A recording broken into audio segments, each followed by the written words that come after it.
Assalamualaikum warahmatullahi wabarakatuh. Saya Reta Arifika dengan NIM 17103210007 dari Universitas Muhammadiyah Jember, Fakultas Pertanian, Prodi Agribisnis, akan mempresentasikan mengenai kebijakan ketahanan pangan di tengah pandemi COVID-19, guna memenuhi salah satu tugas mata kuliah ketahanan pangan yang diampu oleh Ibu Fevi Nurdiana, SPMP. Pendahuluan. Masalah ketahanan pangan menjadi sangat penting sekaligus rentan bermasalah pada situasi bencana, termasuk bencana wabah penyakit seperti COVID-19. Ketahanan pangan mengindikasikan pada ketersediaan akses terhadap sumber makanan, sehingga dapat memenuhi kebutuhan dasar. Rosales dan Mercado 2020. Kondisi pandemi COVID-19 ini mengakibatkan ketersediaan akses terhadap makanan akan diperparah dengan semakin memburuknya pandemi itu sendiri, serta larangan-larangan perpindahan penduduk yang mengikutinya. Hal ini juga sesuai dengan Burbui 2020 yang menyatakan bahwa wabah suatu penyakit yang terjadi di dunia akan meningkatkan jumlah penduduk yang mengalami kelaparan dan malnutrisi. Petani yang merupakan produsen pangan utama menjadi pihak yang paling terdampak terhadap pada ancaman krisis pangan. Padahal, petani merupakan profesi tunggal yang menyediakan pangan yang seharusnya tetap mampu bertahan di tengah pandemi COVID-19 ini. Namun harga komoditas pangan mengalami penurunan setiap harinya di berbagai daerah, terutama di Pulau Jawa. Anjloknya harga komoditas pangan selama pandemi justru membuat para petani terancam kerugian, yang nantinya petani tidak dapat menanam lagi dikarenakan tidak dapat membeli pupuk dan benih. Menurut SICE 2020, terdapat 3 kelompok yang paling rentan terhadap dampak dari wabah COVID-19 ini, yaitu orang miskin, petani, dan anak-anak. Keberadaan petani pada golongan rentan merupakan fenomena yang unik, karena mereka merupakan produsen bahan-bahan pangan yang menjadi tumpuan semua orang. Pada masa pandemi ini, petani kecil tidak memiliki akses terhadap pasar yang luas, sehingga hasil produksi pertaniannya hanya dijual seadanya di pasar lokal dengan harga yang murah.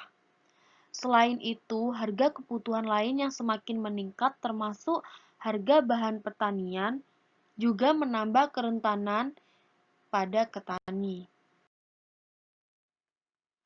Dampak pandemi COVID-19. Pembatasan transportasi dan ekonomi. Pembatasan transportasi dan ekonomi ini akan mengganggu sistem pangan yang berjalan di Indonesia. Diperkirakan 80% konsumen di negara berkembang, terutama perkotaan, mengadakan pasar atau dari tempat lain untuk sumber pangan mereka. Sehingga dengan diterapkannya pembatasan sosial dan transportasi akan mengganggu proses pendistribusian pangan tersebut. CSIS 2020. Hal ini tentu saja dapat semakin meningkat dengan dikeluarkannya beberapa kebijakan untuk mengurangi penyebaran COVID-19, seperti pembatasan sosial berskala besar PSBB di berbagai wilayah di Indonesia. Penutupan perbatasan yang berimbas pada lambatnya proses distribusi pangan juga mempengaruhi kualitas kesegaran produk pertanian yang berakibat pada penurunan harga komoditas pertanian di sejumlah wilayah di Indonesia. Pemutusan hubungan kerja atau PHK. COVID-19 ini menyebabkan terjadinya pemutusan hubungan kerja atau PHK massal, atau kehilangan pekerjaan secara bersama-sama banyak penduduk Indonesia. Menurut Suryani Motik, Wakil Ketua Umum Kamar Dagang dan Industri Indonesia bidang UMKM, korban pemutusan hubungan kerja atau PHK akibat pandemi COVID-19 bisa mencapai 5 juta jiwa. CNN Indonesia 1 Mei 2020. Fenomena kehilangan pekerjaan secara massal mengakibatkan menurunnya daya beli masyarakat serta permintaan pasar yang dapat berimbas pada komoditas pertanian yang semakin tertekan. Aktivitas sosial masyarakat. Berbagai aktivitas sosial masyarakat yang berdampak ekonomi terhenti seperti hajatan, kumpul-kumpul, serta silaturahmi yang biasanya hampir setiap akhir pekan dilakukan oleh masyarakat dan pada umumnya membutuhkan logistik yang cukup besar dalam penyelenggaraannya. Terlebih pada bulan Ramadan, hampir seluruh masjid di Indonesia yang biasanya mengadakan buka puasa bersama saat ini tidak dapat dilakukan, sehingga permintaan akan bahan makanan semakin menurun. Bagaimana pemerintah sebaiknya mengantisipasi dampak COVID-19 untuk menjaga ketersediaan dan aksesibilitas pangan serta keterjangkauan stabilitas harga pangan di Indonesia? Perubahan pola rantai pasok pangan. Dari perspektif produksi atau hulu, para petani dan produsen makanan mulai merasakan perubahan terkait pasokan input dan juga harus menyesuaikan protokol berproduksi untuk menjamin kualitas dan keamanan pangan di tengah pandemi COVID-19, khususnya di wilayah yang sudah terkontaminasi. Mobilisasi bahan pangan juga akan mengalami beberapa penyesuaian di mana terjadi pola perubahan jalur pasokan yang lebih banyak menuju pasar-pasar modern dan pasar yang berbasis online.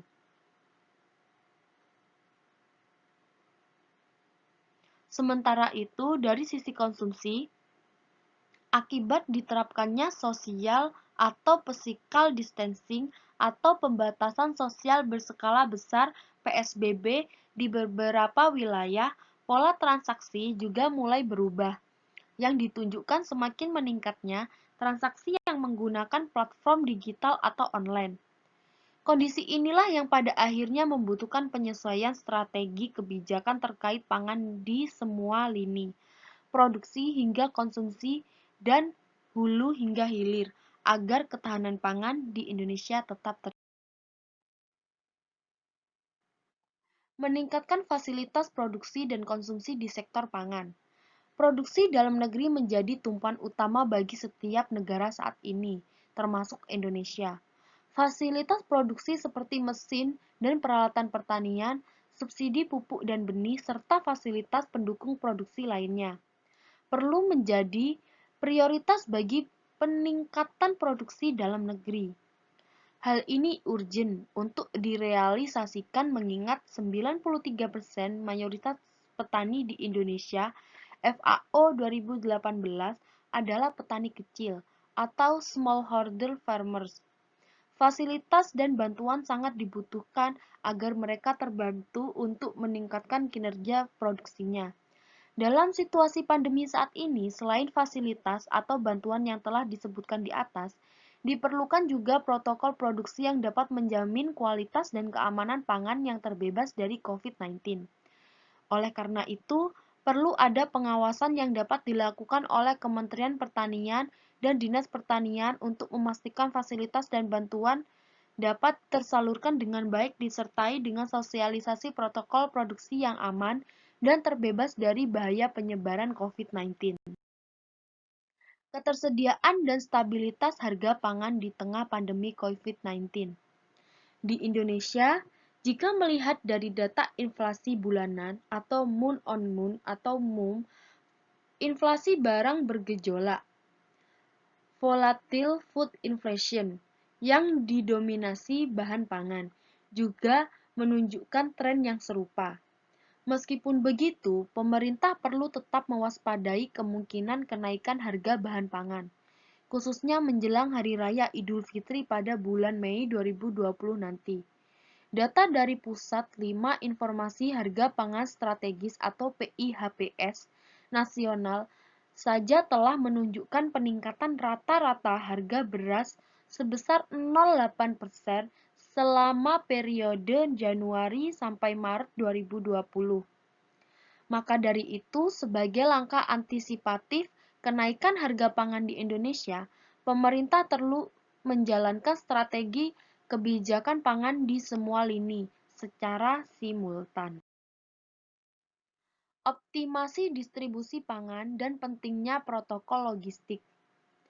Jalur distribusi logistik memiliki peran yang sangat strategis di tengah pandemi virus ini, terutama dalam hal penanganan wabah dan memenuhi kebutuhan konsumsi dalam negeri, khususnya yang terkait dengan pangan. Masuknya komoditas pangan melalui jalur darat, laut, dan udara menjadi titik-titik yang perlu menjadi perhatian sebelum distribusi komoditas tersebut tersebar ke seluruh wilayah Indonesia. Dengan mempertimbangkan kondisi geografis Indonesia, persebaran penduduknya, serta permintaan bahan pangan yang kian inelastis di tengah pandemi COVID-19, maka menjadi penting jika sektor logistik dapat dioptimalkan dan protokol logistik dapat dijalankan sebagaimana mestinya. Karena sektor ini merupakan salah satu sektor kunci yang dapat menjaga ketersediaan dan stabilitas harga pangan di Indonesia. Oleh karena itu, pemerintah perlu mendorong dan memfasilitasi sektor logistik ini agar berjalan optimal, terutama dalam hal penyediaan infrastruktur dan fasilitas khusus lainnya.